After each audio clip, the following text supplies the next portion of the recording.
Friends, welcome to study with super trick. आज हम class 12th का हिंदी का ऑब्जेक्टिव प्लस ग्रामर बताने जा रहे हैं। चलिए स्टार्ट करते हैं।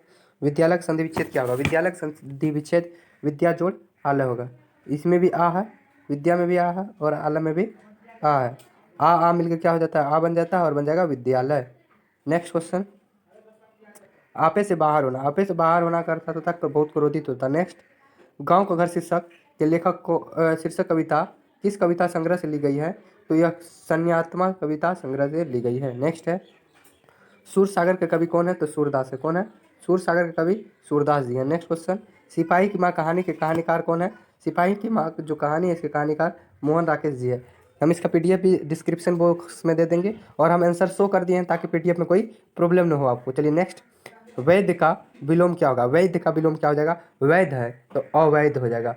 मतलब नहीं, समझे हैं ना? तो इसलिए नो वैध तो होगा नहीं, कुवैध तो होगा नहीं, इनमें से कोई नहीं, मतलब अवैध। नेक्स्ट क्वेश्चन, नयन। नयन का संधि विच्छेद होता है ने जोड़ अयन। ने जोड़ अयन।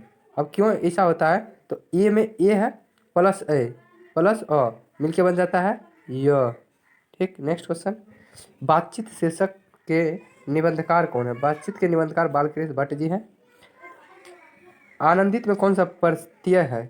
आनंदित, आनंद जोड़ इत मिलके बना है आनंदित। इत क्या है? प्रत्यय है जो बाद में आता है, उपसर्ग पहले आता है। आनंद एक शब्द हो गया, इत प्रत्यय लग जाता है। नेक्स्ट, अक्ल का अंधा मुहावरे का अर्थ है। अक्ल का अंधा मतलब अक्ल मतलब ब्रेन, दिमाग का अंधा मतलब कुछ ना हो, जानता हो, कुछ उसे दिखाई ना होते, अर्थात मूर्ख होना, ये अक्ल का अंधा। नेक्स्ट क्वेश्चन, कौन सी रचना बालकृष्ण भट्ट की नहीं है? देखिए, नूतन ब्रह्मचारी बालकृष्ण भट्ट की है। 100 सुजान बालकृष्ण भट्ट की है। सतभाव का भाव बालकृष्ण भट्ट का, लेकिन परीक्षा गुरु बालकृष्ण भट्ट का नहीं है, इसीलिए डी। नेक्स्ट, भारतीय सिपाहियों का किसके साथ संघर्ष हुआ? भारतीय सिपाहियों का जो किसके साथ संघर्ष हुआ था, या कौन सा चैप्टर का है? द्वितीय चैप्टर का है। जर्मनों के साथ क्या हुआ था? तो संघर्ष हुआ था। किस चैप्टर का नाम है? उसने कहा था। उसने कहा था में भारतीय सिपाहियों का किसके साथ संघर्ष हुआ था? जर्मनी के सिपाहियों के साथ। नेक्स्ट है, किस अस्पताल में दिनकर का निधन हुआ? किस अस्पताल में? विलिंगडन नर्सिंग होम में क्या हुआ था? दिनकर साहब का मृत्यु हो गई थी ले जाते वक्त। दिनकर को किस कृति पर भारतीय ज्ञानपीठ पुरस्कार प्राप्त हुआ? दिनकर जी को भारतीय ज्ञानपीठ पुरस्कार किस पुस्तक पर हुई या किस कृति पर हुई? तो उर्वशी। उर्वशी के लेखक दिनकर जी। अर्धनारीश्वर के भी दिनकर जी। हुंकार के कुरुक्षेत्र। इस अगर ऐसा भी हो सकता है दिनकर की इनमें से कौन रचना है? तो चारों हैं और उर्वशी पर उन्हें ज्ञानपीठ पुरस्कार मिला। कौन सी रचना अज्ञेय की नहीं है? अज्ञेय की कौन सी रचना नहीं है? अपने अपने अजनबी अज्ञेय जी की है। भग्नदूत भी, एक बूंद सहसा उछली, तीनों अज्ञेय की। लेकिन तिरिच जो है यह ओम प्रकाश वाल्मीकि की है। किसका है? ओम प्रकाश वाल्मीकि की है, इसीलिए इसके रचनाकार अज्ञेय नहीं है। ठीक। नेक्स्ट क्वेश्चन, कौन से निबंध भगत सिंह का लिखा हुआ नहीं है? कौन सा निबंध भगत सिंह का लिखा हुआ नहीं है? अछूत समस्या इन्हीं का है। सत्याग्रह और ताले और मैं नास्तिक क्यों हूँ, ये तीनों भगत सिंह का है। लेकिन नवरात्र जो है, नवरात्र इनके द्वारा रचित नहीं है। तीन कठिया प्रथा का संबंध किससे है? तीन कठिया प्रथा का संबंध है किससे है? तो नील से जो है। तीन कठिया प्रथा था जिसमें नील की खेती करवाया जाता था भारतीयों को। नेक्स्ट है, निम्नलिखित में बिस्नी की पड़ोसन कौन है? बिस्नी की पड़ोसन कौन थी? तो बिमला थी। सॉरी, कुंती जो थी किसकी पड़ोसन थी? बिस्नी की पड़ोसन थी। नेक्स्ट है, कौन सी पुस्तक नामवर सिंह की है? नामवर सिंह की पुस्तक कौन सी है? तो पृथ्वीराज रासो की जो भाषा है, पृथ्वीराज रासो की भाषा एक पुस्तक का नाम है, कोई भाषा तथा नहीं है। यह किसकी पुस्तक है? तो नामवर सिंह की है। नेक्स्ट क्वेश्चन, जूठन क्या है? जूठन कहानी है, उपन्यास है, रिपोतार्ज है या आत्मकथा? जूठन जो है आत्मकथा है जिसमें कवि अपने जीवनी को दर्शाया है। ओम प्रकाश साहिब का।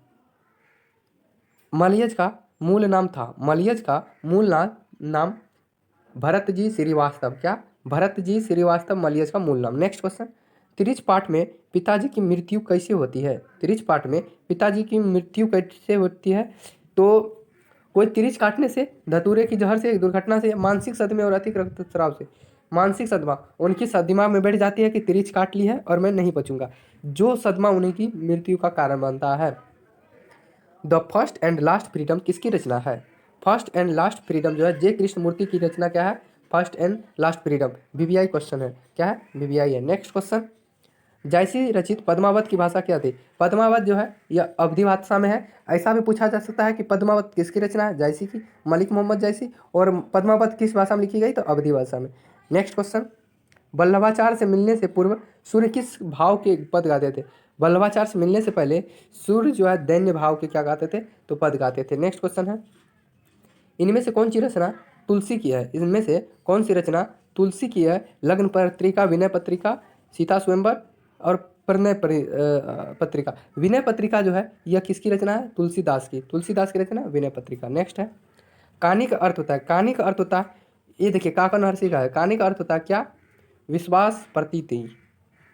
शिवाजी के पुत्र का नाम, शिवाजी के पुत्र का नाम साहू जी था। क्या था? साहू जी।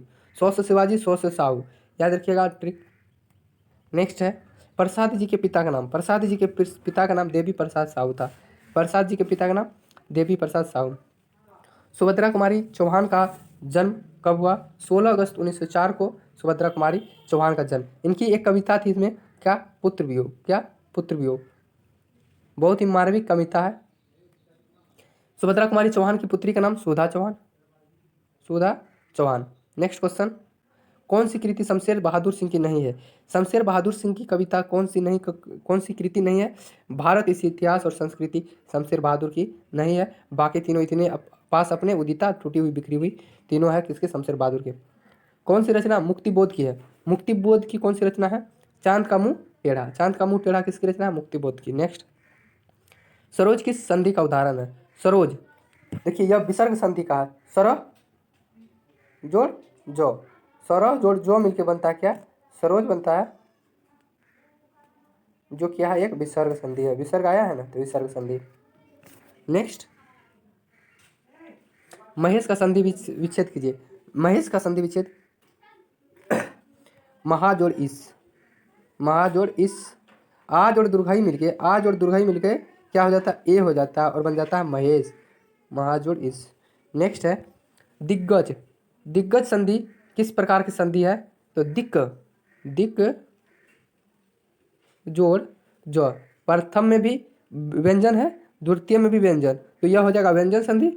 और जब क के बाद कोई व्यंजन संधि आता है, कोलन के बाद कोई व्यंजन संधि आता है और तृतीय आ गया, तो यह जो प्रथम शब्द है, प्रथम शब्द तृतीय बन जाता है और बन जाता है गो बन जाएगा, और इसमें भी गो जो दिग्गज हो जाएगा। नेक्स्ट, परमात्मा किस संधि को उदाहरण है? परमात्मा, परम जोड़ आत्मा। देखिए अ जोड़ आ मिलकर बना है, परम में अ है, हलंत जोड़ते तो, और इसमें आ है।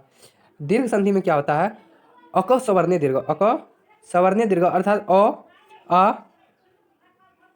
आ हर्षई, हर्षऊ, री के बाद कोई समान स्वर आता है तो दीर्घ बन जाता है, तो इसमें क्या हो जाएगा? दीर्घ संधि, परम जोड़ आत्मा। नेक्स्ट है, नवग्रह शब्द किस समास का उदाहरण है? नवग्रह, इसमें देखिए नवग्रह में दिगु हो जाएगा। क्यों दिगु क्यों हो जाएगा? नव, नव जो है यह एक संख्या बता रहा है। नेक्स्ट है, अधिकरण तत्पुरुष में है। अधिकरण तत्पुरुष क्या होता है? दूसरा पद प्रधान होता है। किसका? अधिकरण तत्पुरुष में दूसरा पद का प्रधान होता है। नेक्स्ट है, चतुरायन। रातन शब्द किस समास का उदाहरण है? चतुरातन शब्द जो है यह बहुवीरी का है। गर्भ शून्य शब्द में समास है। गर्भ शून्य शब्द कौन सा समास है? तो कौन सा है? करण। गर्भ में शून्य करते हैं क्रम को करण से, गर्भ से शून्य, गर्भ से जब शून्य का बात आया तो करण तत्पुरुष। नेक्स्ट है, अनुकूल। अनुकूल का विपरीतार्थक हो जाता है प्रतिकूल। अनु, अग्र, कूल, कूल मतलब, सॉरी इसका नहीं मुझे पता। श्री गणेश का विलोम क्या होता है? श्री गणेश का विलोम होता है इतिश्री। इतिश्री मतलब शुरू करना। अमूर्त का विलोम है, अमूर्त का विलोम क्या है? इसमें इसका हटा दीजिए, मूर्त। मतलब नहीं, मानव का विलोम है, मानव। देखिए मानव तो दानव। वारिद, वारिद का पर्यायवाची है। वारिद किसका पर्यायवाची? बादल का पर्यायवाची वारिद है। नेक्स्ट क्वेश्चन, पति का पर्यायवाची नहीं है। पति का पर्यायवाची इसमें कौन सा नहीं है? वल्लभ पति का पर्यायवाची है, पति का। स्वामी भी पति का, भर्ता भी पति का। भारवा जो है पति का पर्यायवाची नहीं है।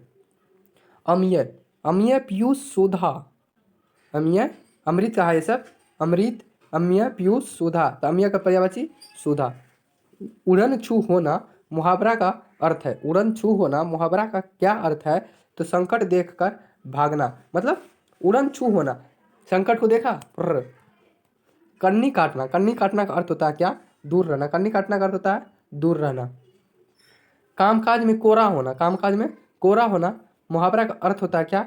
काम न जानना, काम न जानना। जैसे नहीं कहते हैं कोरा कागज, कोरा कागज मतलब सादा कागज, इसे कुछ नहीं पता, जैसा मोड़िए वैसा, जैसा लिखिए वैसा होगा। तो कामकाज में कोरा होना मतलब कामकाज में कुछ न जानना, काम न जानना। दोस्तों वीडियो अच्छी लगी तो लाइक शेयर एंड सब्सक्राइब जरूर करें। धन्यवाद।